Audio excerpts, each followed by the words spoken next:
Great. Okay, welcome. Thanks for joining us. This is a Flip Preaching video. My name's Andy. I'm Gareth. I've got a special guest. I'm hoping this will be a regular thing, but we thought we'd do it as a bit of a conversation about this Bible passage that we're going to be looking at in church on Sunday.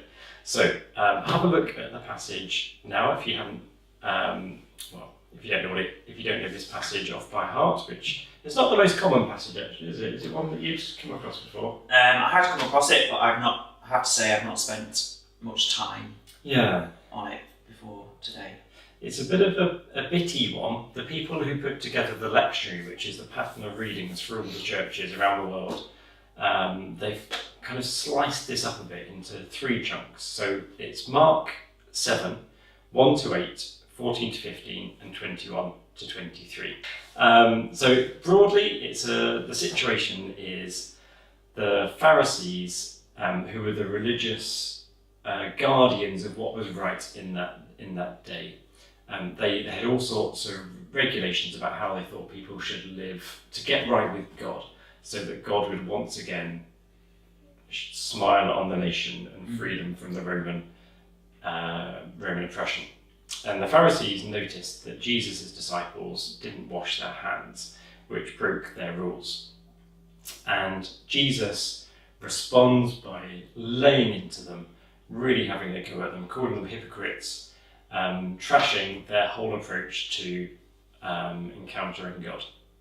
So it's a very provocative passage, and it's one that we need to sort of take seriously today, because the temptation, the trouble is that we can easily slip into being hypocrites too. So what were your first impressions about the passage? Well, just firstly, when we were talking just before about how the Pharisees and all the Jews, about their tradition about having to wash to make themselves sort of ceremonially clean. Mm.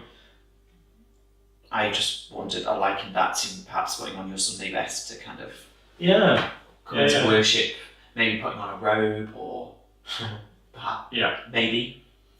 Absolutely, yeah. Yeah, I always, as a new minister, I always struggle with how sort of formally I should dress, whether to put robes on for things, and because in a way I think it can be helpful sometimes. Yes, I agree. It can also be, the danger is that it becomes like this, that I think that I'm wearing this robe, so I'm better than you are. Yeah.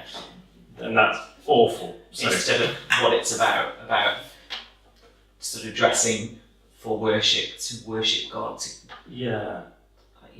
Choir robes are the same.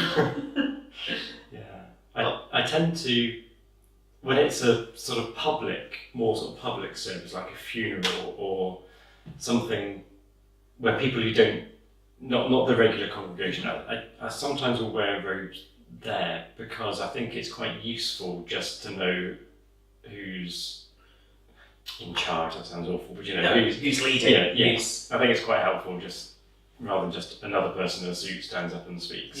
It's quite, I think it's quite useful to spot. In some traditions, we would wear robes to play the organ, sing in the choir. It's a way of, I think it's a way of being tidy for worship. Being smart and a uniting thing as well. Okay. Maybe. Absolutely. So that Jesus really lays into these people for worrying about their equivalent of the day. I mean, we don't. I mean, of course, we wash our hands before eating, so that's just good hygiene.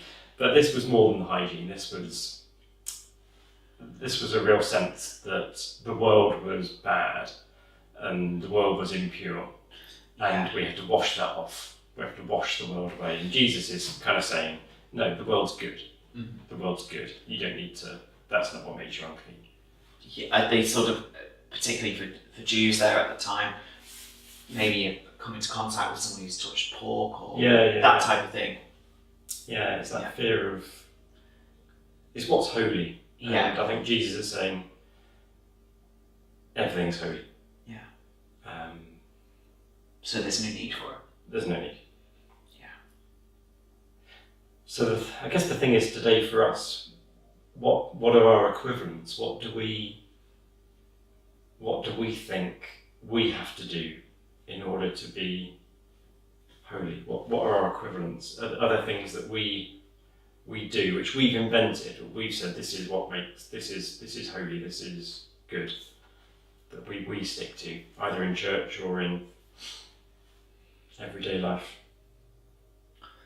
Well, perhaps it's singing certain hymns, or only singing traditional hymns, or only singing modern hymns, or perhaps it's only reading from the King James Bible, because that's the right Bible in somebody's mind, or maybe only reading from the Message Bible because somebody thinks that's the right way. Perhaps, and then perhaps we make that into and we're not flexible to move away from that, maybe. Yeah, I think that would work, wouldn't it? And I guess music in church is an obvious example, like you said. But the Bible one's interesting, isn't it? Because, the King James Version, the old one, I know a lot of people just love the language and the familiarity and the poetry of it. Which is beautiful. Yeah. It is. It's like the prayer book in the Church of England, that's it's got such a lovely rhythm about it as well. But I think there's a danger that we can idolise that and make that the only way that God speaks. The King James Version is really inaccurate. It's nothing. Well, it's not saying nothing like, but it's the least accurate version we have translated into English of the original sort of Greek text. We've come on a long way since then in our understanding of what the Greek meant, and we've dug up all sorts of extra documents, and we know a lot more now. But and music as well is another example, isn't it? And that's a really sort of emotive issue in churches. I think that's the thing that probably gets people more agitated. Well, it's what I think it's what we feel comfortable with. It's also, and it's more than that. It's how we express ourselves in worship, and I think when that can be removed, people feel uncomfortable because it's not what they've known. And let's face it, we all like to feel comfortable and familiar. I know, I have to say myself, I am totally comfortable with traditional worship. That's where I feel that I am at my most comfortable, and at my least comfortable in a modern worship setting. Yeah, that's interesting, because I'm the exact opposite, because I'm fairly new to church in the grand scheme of things. I started with the modern worship, so hymns are alien to me, and I'm getting there. I'm learning more and more, but that's not my comfort zone at all. And I guess the message is from this is that we all need to be flexible and not think that the way that's most comfortable for us is therefore the only way or the right way. I think what you said about comfort, that's really interesting, isn't it? It's that sort of safety, that predictability. And God isn't predictable or safe. No.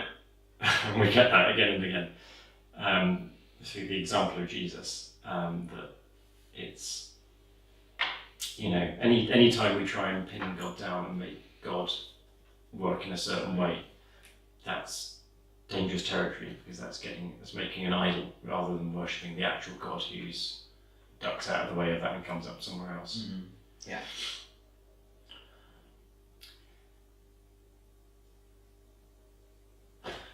The verse 8 there, you abandon the commandments of God and hold to human tradition. We are also guilty of it, both in our worship and in our lives as well, the things that we do. God gets slotted into a slot, when actually shouldn't God be the centre and everything else goes around that? I think so, we can take it too far, can't we? Because traditions are good. Yeah. And wise women and men in the past have encountered God and written stuff down and set things up. And to lose that would be a shame. To just start from a blank sheet of paper would be ridiculous. Definitely. But sorry. No. Just to say, just it's balance, isn't it? We can't. As soon as the traditions become the be all and end all, then that's dangerous and that's wrong. And that's what Jesus was having a go at here. Yeah. We've got to hold it all lightly, haven't we? And to not be afraid to get rid of traditions if and when it becomes a barrier. I think what's difficult is that for somebody, the tradition might feel that the tradition isn't a barrier, and yet somebody else, the tradition is a barrier. And I think it's for all of us just being flexible, isn't it? Yeah. To try and. Yeah. Yeah. I think it's all of our jobs who are part of a church to try and just every now and again just kind of disrupt things a little bit, and just because otherwise things can get too settled and not in an arrogant way. That sounds awful, but sometimes the traditions can become oppressive. I think it's good. Well, I've certainly found this to try and experience different forms of worship. Take yourself out of your comfort zone.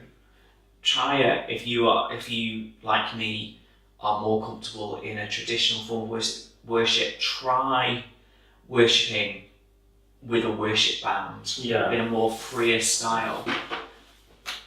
Maybe if you prefer a more freer style of worship with a worship band, try experiencing worship with an organ and with a choir and traditional hymns. Go to a Taizé service or an Iona service. That's right.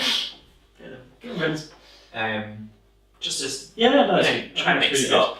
Yes, I think absolutely. That's a good, practical thing, isn't it? Yeah. But I've been in all sorts of styles of church in my time. I've been around many different ones, and I think it's really useful to sort of draw from each of those, not to get too settled. Yeah. Okay, well, should we leave it there? Yeah. So I hope that has given you. I hope you felt part of this.